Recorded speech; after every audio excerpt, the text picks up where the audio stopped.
महापालिका वास्तूंच्या सुरक्षा आणि सौंदर्यासाठी कायापालट मोहीम आखण्याचे महापालिका आयुक्त सौरभ राव यांचे निर्देश। नागरिकांच्या सोयीसाठी तसेच सुरक्षेच्या दृष्टीने महापालिकेची रुग्णालये, शाळा, मार्केट आणि प्रशासकीय कार्यालये इत्यादी जुन्या वास्तूंचा कायापालट करण्याची मोहीम सुरू करण्याचे निर्देश महापालिका आयुक्त सौरभ राव यांनी दिले आहेत। कोपरी आणि नौपाडा प्रभाग समिती क्षेत्रातील कामाचा आढावा महापालिका आयुक्त सौरभ राव यांनी वागळे प्रभाग समिती कार्यालयात घेतला।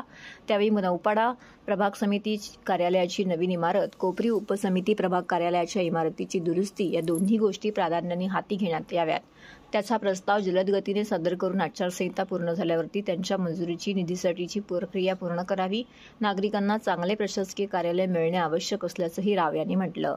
कोपरी आणि नौपाडा क्षेत्रातील C1 या अतिधोकादायक वर्गवारीतील 26 इमारती अजूनही व्याप्त आहेत। त्यामध्ये 178 कुटुंब आणि 67 दुकानं आहेत। त्यांचं निष्कासन करण्यासाठी कालबद्ध कार्यक्रम तयार करण्यात यावा, त्याची गांभीर्याने अंमलबजावणी केली जावी असे निर्देशही आयुक्तांनी दिले।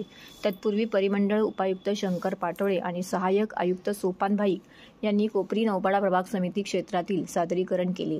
तसेच उपनगर अभियंता विकास ढोले, रामदास शिंदे, विनोद पवार, शुभांगी केसवानी यांनी विविध प्रकल्प, पाणीपुरवठा, वीज व्यवस्था यांचा आढावा घेतला। या बैठकीला अतिरिक्त आयुक्त संदीप माळवी, उपायुक्त जी गोदेपुरे इत्यादी प्रमुख अधिकारी व विभाग प्रमुख उपस्थित होते।